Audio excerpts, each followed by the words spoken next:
Hi, I'm Tracy Lockwood-Beckerman. I'm a registered dietitian in New York City, and it's my job to help you figure out what to eat and why. Tailgate season is upon us. These days, that means cracking open a cold beer. I mean, spiked seltzer? But do you know what's actually in spiked seltzer? Are there really no laws when you're drinking the claw? In this episode of You vs. Food, we'll see if spiked seltzers are really the healthiest option bubbling up.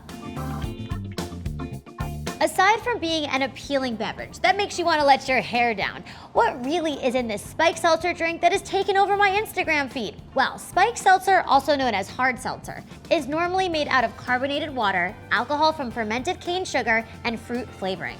Many of the brands add natural flavors, which is an unregulated claim. Therefore, we just have to trust the companies aren't throwing in any artificial flavorings in addition to their natural flavors. At this point, there is no telling what is in these delicious drinks.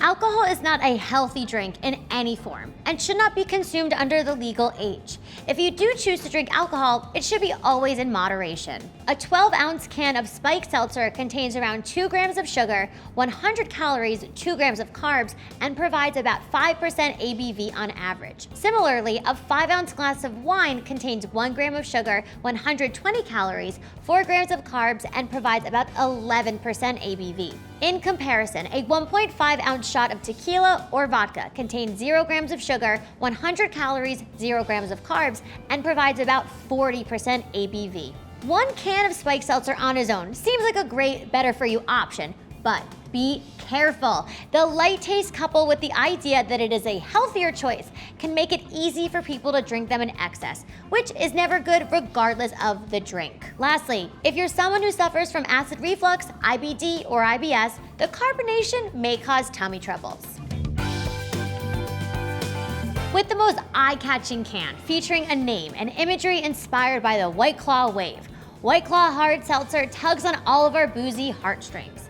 In fact, this millennial drink became so popular that it experienced a national shortage in September, and we might not see a full restock until 2020. I'm shook. It's made with seltzer water, gluten-free alcohol, cane sugar, fruit flavoring, and is low in calories and carbs. The drink is crisp, refreshing, and has a 5% ABV. One difference is that White Claw uses juice concentrate, which is technically an added sugar, which is why the grams of carbs and sugar are higher on this one than some competitors. Some truly love this drink. With 13 flavors to choose from and 5% ABV coming from fermented cane sugar, Truly has a similar nutrition profile to White Claw, but with 1 gram less of sugar and less sodium. For shelf stability and flavoring, Truly uses citric acid, which is acid from citrus sources, think lemon, oranges, etc.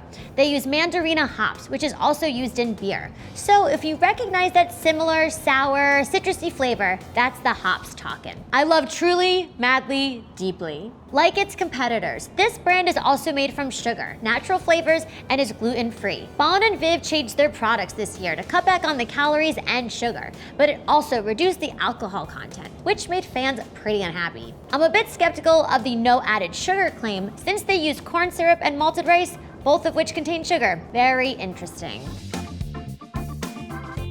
This refreshing sip is made from real fruit juice, not from less nutrient-dense and sometimes shady fruit concentrate, and has 0 added sugar, checking off several boxes in the eyes of any dietitian. It clocks in slightly higher in the carb department by 1 gram, but I'm willing to take that risk in order to enjoy this better-for-you option. This one has my seal of approval. Briggs is made with only carbonated water, alcohol from fermented sugar, and real fruit juice, and doesn't contain any preservatives or additives. In comparison to other brands, Briggs does have more carbs and sugar coming from real fruit, which offers a more natural option.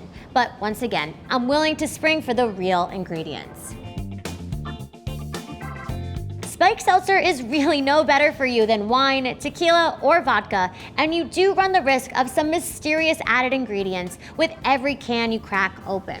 It is, however, a lower calorie, carb, and sugar option than beer and sugary mixed drinks. If you are of legal drinking age, just drink it in moderation. At the end of the day, you are still consuming alcohol. Be mindful and remember that alcohol in general can mess with your sleep, mood, food cravings, energy levels, and even hormones. So regardless of the type of alcohol, it still has the ability to affect your body a lot. Ultimately, if you're drinking in moderation, you should enjoy whatever bubbly spiked seltzer you prefer. Catch you later for another episode of You vs. Food. A round of applause if you subscribe to Well+Good's YouTube channel. I know you could do it. Nothing can stop the claw!